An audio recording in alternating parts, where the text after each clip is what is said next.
Good evening.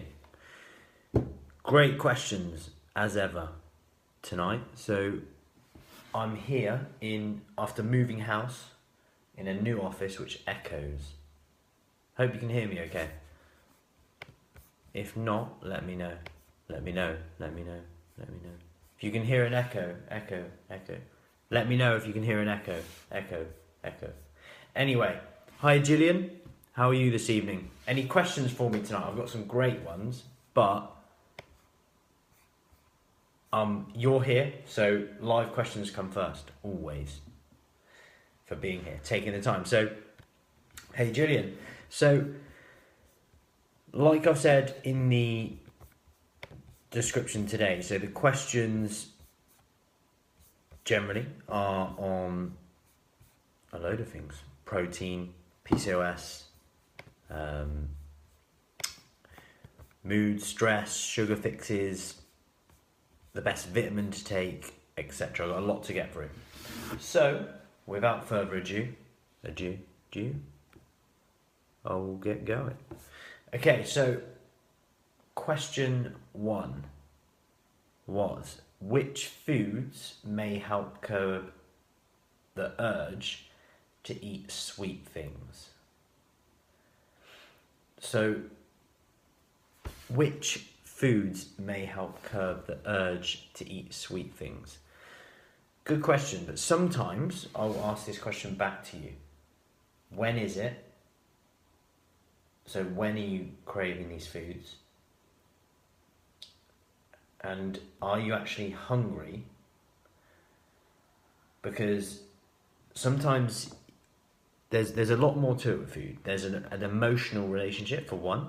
Could be as a kid that at a certain time you always had sweet food. So when you fell over, maybe you injured yourself and then you were given the sweet food. You then got an association with pain, sweet food. Okay, so now if you come home stressful day, you need that sweet food. Could it be that it's when you have a poor night's sleep? So you think energy. Okay, could it be to do with your menstrual cycle, which I'll come on to later? So, a lot of anecdotally, and we know that sometimes, I was about to say you crave more carbohydrate, sweeter things during the menstrual phase. So, could that be a kind of trigger for you? So, stress, tiredness, menstrual phase, all impacts in here. But going back to which foods may curb your sweet tooth, I would always go for stevia sweetened products or like sweetener products. So sugar-free. I don't have a problem with Diet Coke. Always ask what's the alternative. So I don't know where you're at right now. So it's bad of me. I can't remember who asked the question here. Hang on. Alruk, I hope I'm pronouncing that right. But forgive me because many people have butchered my second name of Fruitchi many times. Fruit tree, fruit, whatever. So forgive me there. Hiya Amy. Hiya Stevo. So in terms of things to curb that sweet tooth, it's always considering the alternative. So for example, if at the moment you find yourself just out of control and you're going through the biscuits and everything, but you think that, I don't know, a Diet Coke is bad because of the chemicals, the aspartame, the sweeteners, what's actually better? A pack of biscuits or a Diet Coke? Because I generally get people who say, oh, I avoid all sweeteners, they're bad for you, but then on a Friday night they'll binge out on biscuits, cake, and the lot. What's actually, when you actually take a step back and apply a bit of common sense to this, it's crazy when you think about it. And more people have died from sugar and obesity than sweeteners. It's just one media article that's taken out of proportion. Of course, don't go crazy and just live off sweeteners. It's not great, but that can be an option to curb your sweet tooth and just give you that hit. So options: hot chocolate. So Cadbury options, they're really good. They're like 38 calories, sweet, good, give you that hit. Sugar-free jelly with some Greek yogurt maybe. that can help. One thing I like to do is get some mixed berries, so like some frozen berries, keep them in the freezer handy. Microwave them or lightly put them in a saucepan and heat them up. Make it into like almost like a jam, and put that on some Greek yogurt. Or, this is a bit naughty maybe, melt a bit of dark chocolate with it, and I make just like a little pot with it. It's quite nice. Or I get some sugar-free jelly and then melt a bit of the fruit with it, or just have the mixed berries with it. That's a good hit to give you that sweetness. So, also using protein powder, like the flavoured stuff, in kind of food. So pancakes, in porridge. So if you have a bowl of porridge, it can be quite bland. If you make the bowl of porridge, add in a scoop of protein, that will give you a little sweet hit as well. So a few options for you there. Any foods that help low mood stress. So definitely not as good as whey protein is, I'm afraid. Hi Amy, hi Dee. Thanks for joining tonight. And any questions you got, let me know. Post them.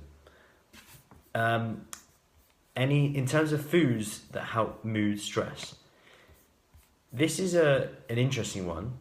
As good as whey protein is, if you see a supplement like whey protein say, yes, it improves mood, like I posted the other day, I would run very clear of that. There is not a chance that whey protein can improve your mood directly. Indirectly, maybe you're fuller, and then, because we know protein keeps you full, so maybe you have a protein shake and then it stops you pigging out and you feel better. So indirectly, maybe. I don't know where they got that from, but here's the thing. So we know that there's a hormone called serotonin which makes you feel good. Now 80% of that is created in your gut. So if this feel good hormone is created in your gut health could be key to this. So in terms of gut health, you could try probiotics, but this is getting a bit woo-woo, you could argue, at this stage to make you feel good. Generally, your diet first will help this. So if you're getting a lot of lean protein in, tons of vegetables, you're going to be on your way to that. And inadvertently cutting out a lot of sugar is probably going to help your gut health. Now, this is not, I'm excluding kind of the idea of weight loss. You can lose weight and eat tons of sugar. You can eat Haribo and everything. But I'm on about gut health. This is not really proven, but I would suggest that eating loads of crap all the time, like sugar, probably isn't great for your gut. Albeit you can lose fat, probably isn't great for your gut health. Number two, the second point with mood and stress is there is a amino acid called tryptophan. So amino acids are like the bricks that make up protein. Okay, so when you eat a protein, it's made of loads of bricks. It goes into your body, then your body breaks down the house, if you like, into loads of little bits. And there's one called tryptophan. So that's found in foods like cheese, turkey, tofu, salmon, nuts, seeds, things like that. So basically, protein. Eat protein. It's interesting. So that's tryptophan, and that's a precursor to serotonin, found in eggs as well, if I didn't say that. So basically, eat more protein, which a lot of my answers come back to. So I just simplify this now: eat protein and progress with your workouts. But with that is two things I want to take away, because if you eat enough protein, and a lot of ladies don't do this. Yes, it's harder for ladies to lose fat than men. However, when a guy wants to lose weight, what do? Oh, I'm going to eat loads of meat, eat my steak, and then go lift some heavy iron. When a lady wants to lose weight, what do? I'll eat nothing, and I'll go for runs, and I'll do all that. So you can't get away from that, and there's definitely something there. Now, protein is non-negotiable, really, in terms of losing weight and keeping it off, toning up, getting stronger, making everyday tasks easier, skin, hair, nails, all these things that we spend loads of money on, like these, creams and stuff and everything. But actually, protein is important for digestion as well. It's so, so important. And it can help you curb hunger as well. So it's kind of a tool that needs to be used. And if you think of all the diets out there, what works, what doesn't work, we're always arguing low carb, is that the best? Low fat, is that the best? But actually, no one ever really talks about protein. Protein's always constant in there. Yeah, just consider that. So, that is that one. Where are we? Next one. So, there was another question about Fitbits and MyFitnessPal. So, why is it that your MyFitnessPal, or say you're tracking calories, or your Fitbit says that you've burned, I don't know, 500 calories extra today?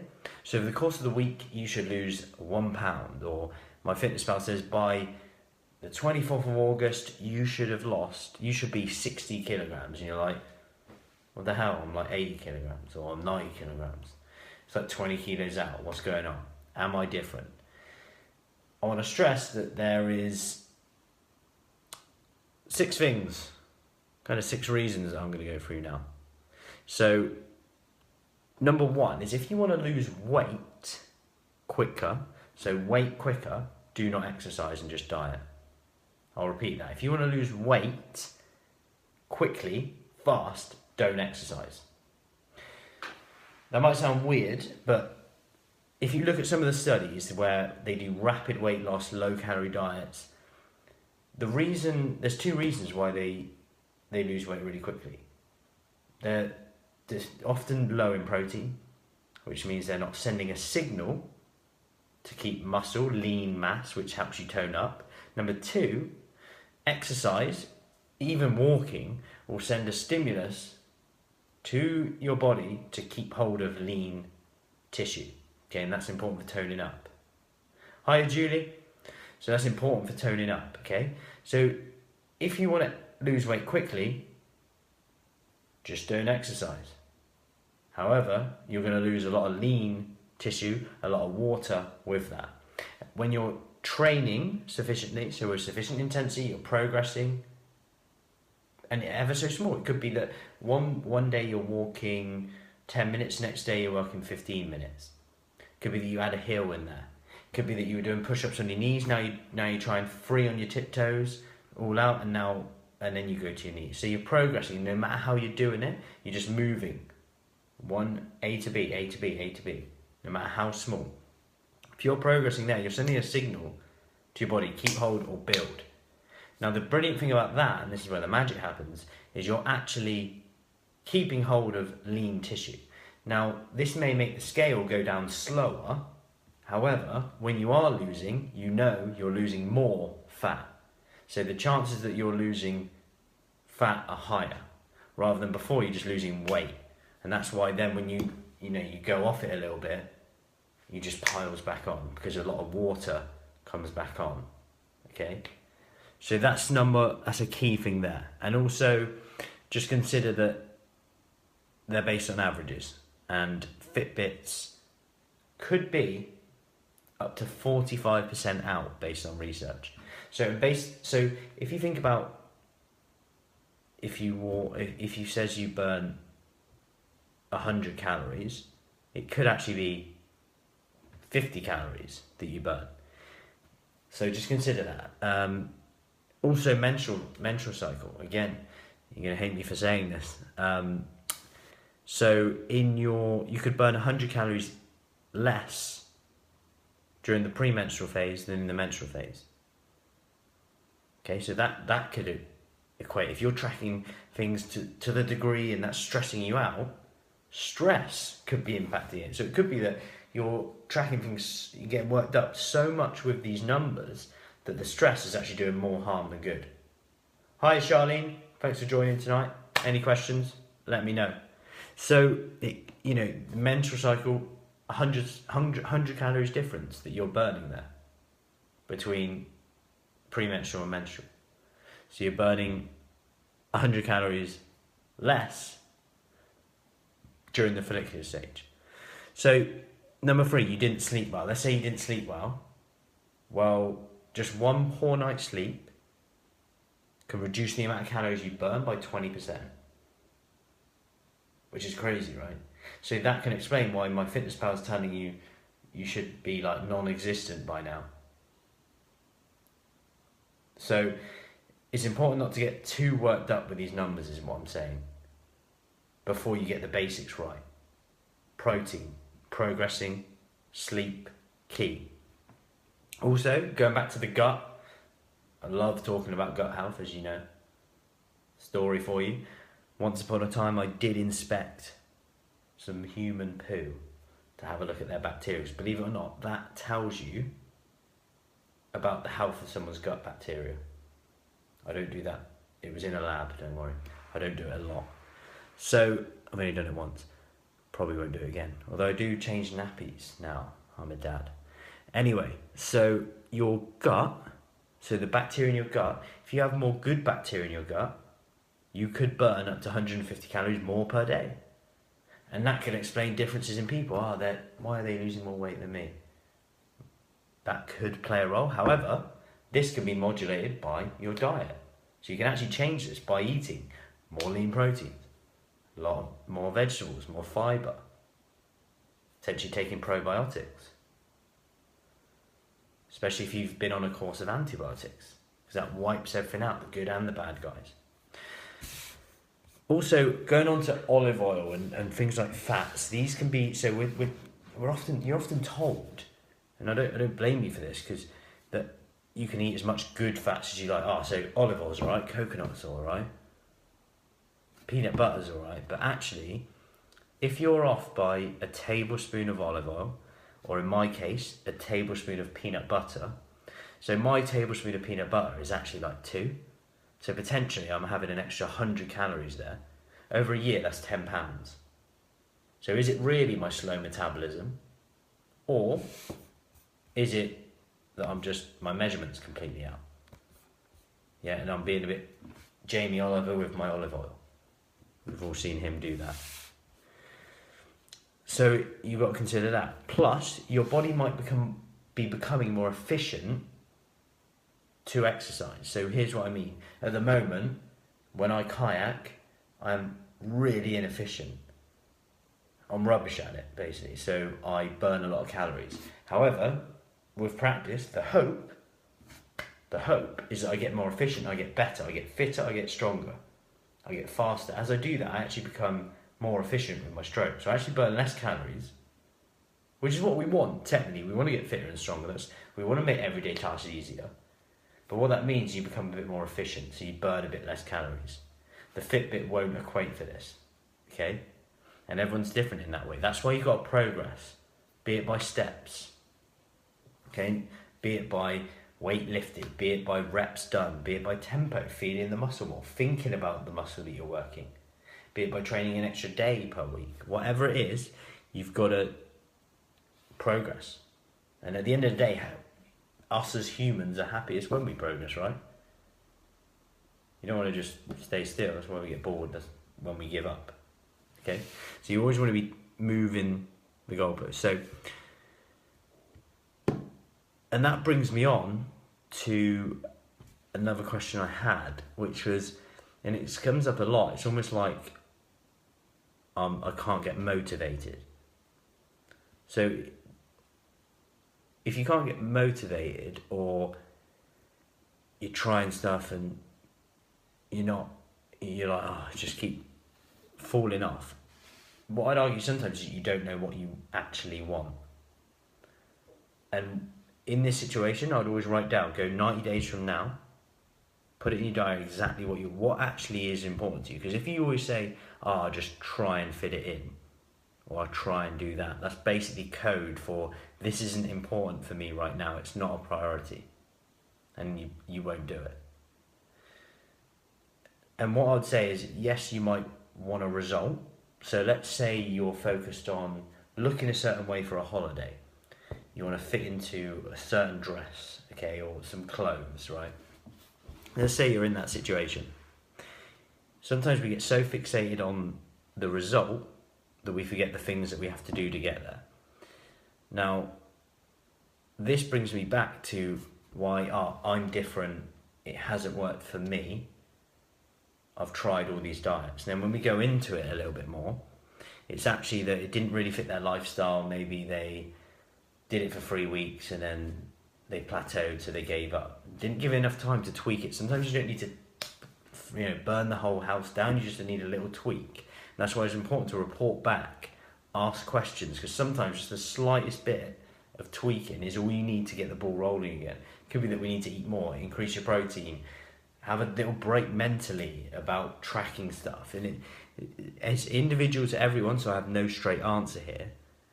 But what you've got to do is get obsessed with the process and the consistency, not the result. Because imagine if you can keep going longer than 4 weeks, longer than 8 weeks.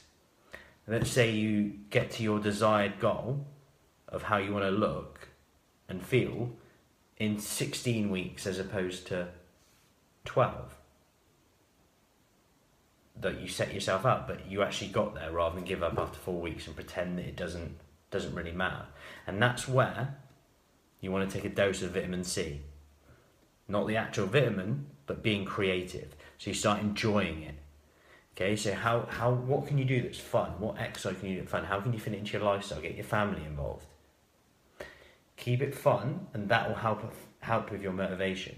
Get exploring with your food, different recipes, try new food. Set yourself a challenge. Can I challenge you to go into an effort shop, and just buy a vegetable that you haven't had before? Steam, grill, fry, mash.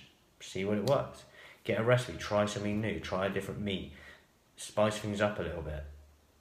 Try a new exercise class. Get a hobby, or set yourself a goal. Just enter something, and it will just shift your mindset towards fitness, strength, and then as a byproduct of that, have a little look in the mirror along the way. See what's changed, and you start enjoying it more. The focus goes on the process. You become obsessed with consistency, and all of a sudden you get the results that you wanted. Gone off on a bit of a tangent there, but that is pretty much all the questions I've got at the moment. So, are there any more questions tonight? I've got about 4 minutes on the clock. Any more questions? So, who's in at the moment? How are you, Charlene? So, any questions? Let me know. Get them in now. What is holding you back? And if you haven't got any questions, here's a question for you. What are you going to do tomorrow? 2 things tomorrow that you have to do to take you close to your goals. 2 things. I want you to write them down or comment in.